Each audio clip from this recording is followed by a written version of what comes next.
Next thing I know, I find myself flying down a hill, taking a curve to the right, taking a curve to the left.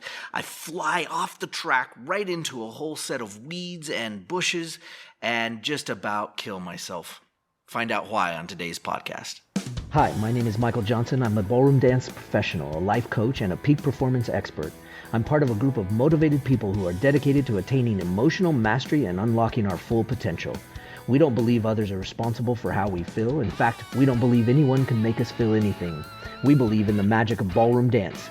It has taught us how to improve our bodies, challenge our minds, and inspire our souls. And in return, I want to share those lessons with the world. We are lifers, and this is Magic for Life. What's up, lifers? Michael Johnson here with the Magic for Life podcast. I'm so glad you could join me today.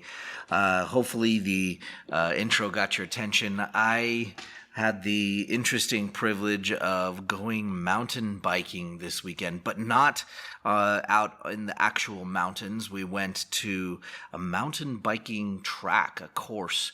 I didn't know they had these. In fact, my son has recently gotten interested in mountain biking and came from one of his friends in the neighborhood. So we decided to go and take the family. Apparently they had checked it out and it seemed like a pretty family-friendly thing to do. So we all piled our bikes on the van, got a carrier to take the bikes over with us, and we took my two little girls and my two older kids, and we went over to the bike park. This was exciting times, let me tell you. I can't lie, I felt incredibly nervous. I'm a dancer after all, for goodness sakes. But I figured, okay, I've got grace and I've got, some athletic skills. I should be able to do this. And, of course, my son was so excited to be able to show me what he had done because he had visited this place, previously. So he is right away going, come on, let's go down this big hill. And I'm thinking, you got to be kidding me, right? So as we go around, we start going through this mountain biking course. And it's just, obviously it's there for fun and to kind of give you a little bit of an experience about what it would be like to be doing it for real. So they have a little teeny track, which I learned was called a pump track. And they have a medium-sized pump track, and then they have another size bigger, which is sort of their intermediate. And then they have a huge one, which they call a double black diamond, kind of like skiing, right? But with your bikes. And, we all kind of got on our bikes and we started going through these little tracks. Now, I failed to mention that there was also a little teeny pump track. It was like literally just a circle, and you could go right around the circle. And so we started off, and the little kids, the little girls, went on that one, and then we moved over to another section where there seemed to be another little beginning pump track that was not very big. At least now I can look back in hindsight and go, yeah, it wasn't very big. But we went on that one, and it seemed like a big deal, and I thought, gosh, I got this all under control. And the little girl started to do it. My youngest was like, she's just learned to ride her bike this summer, and so she was out. She was like, I'm done. She kind of evaluated the danger and bailed right away. She was like, okay, I'm just gonna watch. But then my next older daughter, she's about 8. She's riding around and trying out things, and right away I have no idea where she's at. She's off on one of the trails or something with Nathan. He's excited because she's willing to go try anything. Next thing I know, she's on this little beginning pump track, and it's an interesting thing to watch because excuse me, because at first she wouldn't get on that track, and she kind of sat back and watched, and she kind of learned and paid attention to what Nathan was doing on the track and watched what I was doing on the track, and wouldn't quite get on and do it. Then she kind of got on and started to do it a little bit, but really just was hesitant. So Anyway, my son was bored with this little beginning track, and he goes, "Dad, come on, we've got to go to the bigger track." So, of course, I get pulled away right away because, of course I can do this. I've had years of mountain bike training, right? So he takes me off, and we go to try out the next level course up.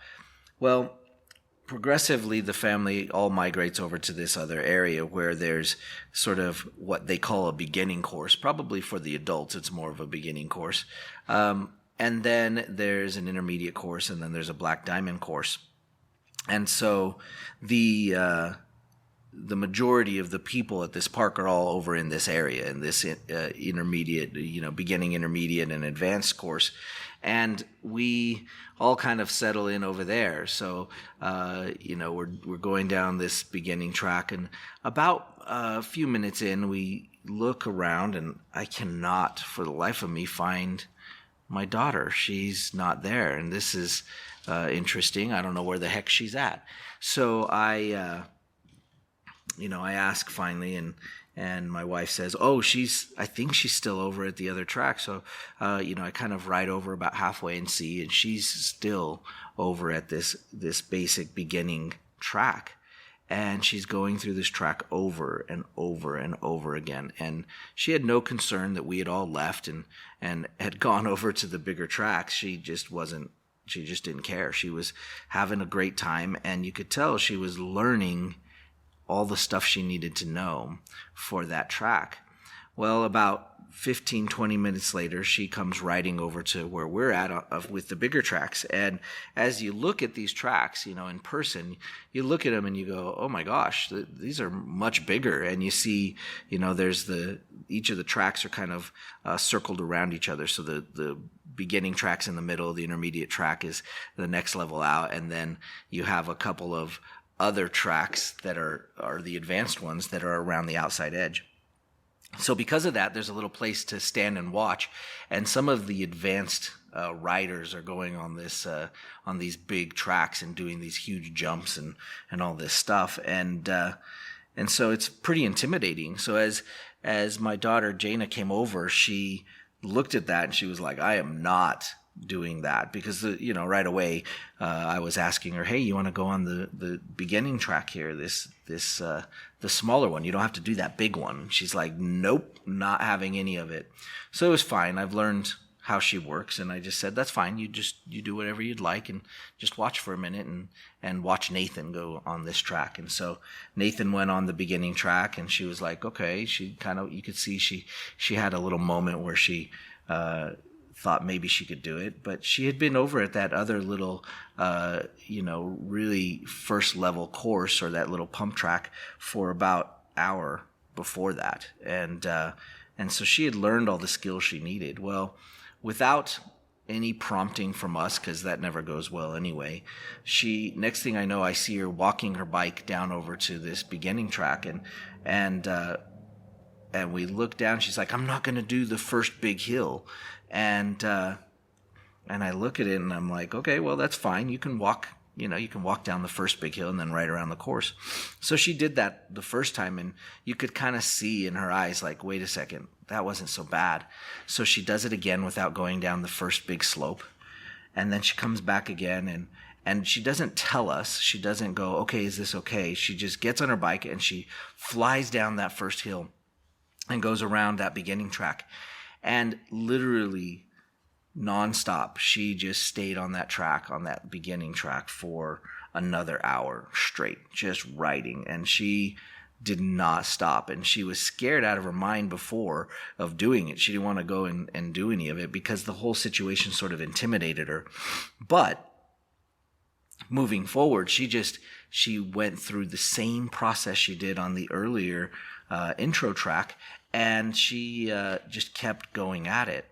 Well, eventually she got a little bit tired. She came up to get a drink, and she was so excited, and Nathan was trying to egg her on and say, "Hey, go on to this next intermediate, like the silver track," right? And you could see these guys flying around it, and she's like, "No way, no way, I'm not doing that." So we just left her alone. Next thing you know, she's like, "I'm doing it." And so she walks down the big slope, the initial big slope, and goes on this big track. And so she's like the smallest girl on out of everybody there. All these adults are riding this track, and she goes and nails it and goes around. She was so excited. Next thing you know, she was doing that for another half hour, 45 minutes, and just wouldn't stop. So the point that I'm getting at is that unlike me, who, I went on that beginning track once and then went on to the next beginning track in the adult area one time. And then Nathan's like, here, let's get on the silver track. It's no problem, Dad. You'll be fine. And of course, I do that and ended up in the weeds and the bushes, just about killed myself. But Jaina did it the right way. She did with a childlike approach.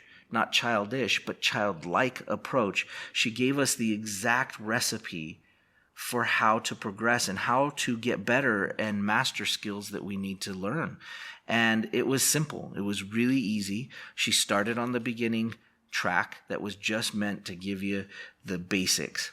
And she learned the heck out of it. And she did that for an hour. And she did it over and over and over again until she needed a rest. Then we enticed her with something a little bit bigger. And so she went and did that, and then she did that for another hour and did it over and over and over again. And a lot of times I think as adults we get into the trenches of learning and we get bored. And yet we just need the repetition. That's it. We just need the time and the repetition. And with a very childlike approach that was beautiful, she just learned the skills she needed to and mastered each level along the way, and then went on to do one of the bigger tracks by the end of the day. And honestly, we had to tell her that it was time to go, because she would have kept going and working on that track and learning what she needed to.